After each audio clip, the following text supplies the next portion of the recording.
Assalamualaikum warahmatullahi wabarakatuh. Kita berjumpa lagi di mata kuliah Sistem Dynamics di Teknik Kimia UI.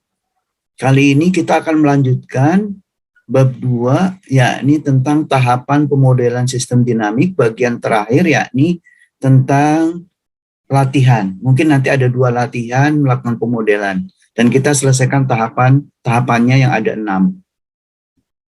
Oke, jadi ini adalah tujuannya.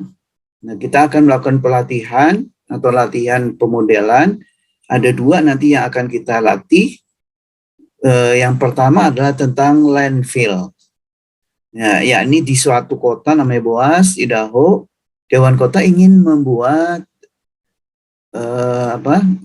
landfill untuk menampung sampah yang long term to decompose. Jadi yang lama untuk diurai. Berapa yang harus disediakan dalam 20 tahun jika kira-kira pembuangan sampahnya setiap harinya adalah 5.000 galon plastik. Oke. Nah, karena tahun maka hari nanti kita ubah menjadi satuannya tahun. Coba kita lihat pemodelannya. Oke, ini adalah plastik landfill. Oke, kita bisa perbesar. Kemudian ini adalah dumping. Kita bisa ubah nih.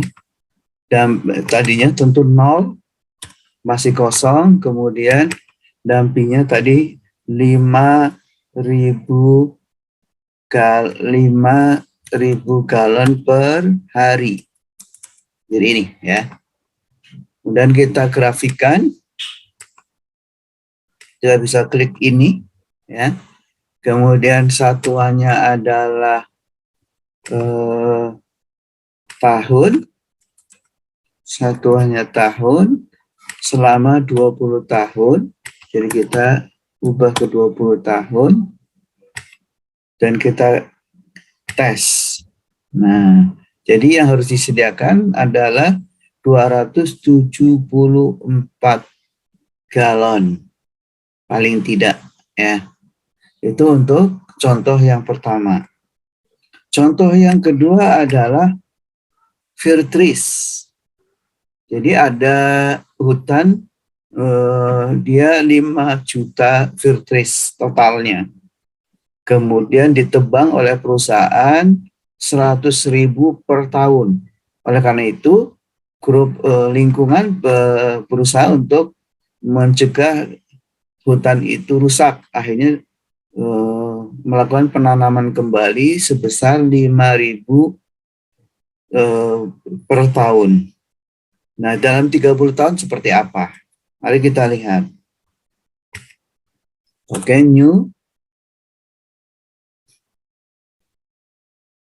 Ini adalah fir trees.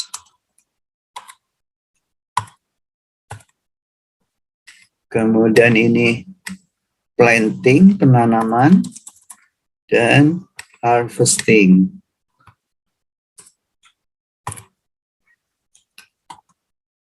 Oke, sederhana ya. Dan kita bisa, nah, kemudian kita coba. Kita lihat awalnya tadi adalah 5 juta. Oke, 5 juta. Kemudian ditanam hanya 5.000. Sedangkan ditebang 100.000. Ya, 100.000.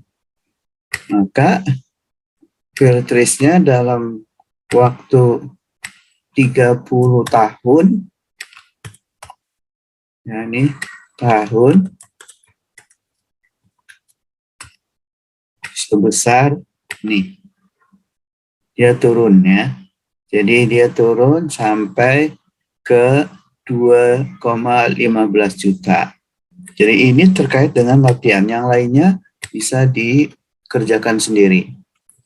Nah, kemudian kita masuk tiga tahap sisanya, yakni tahap keempat, desain kebijakan struktur alternatif.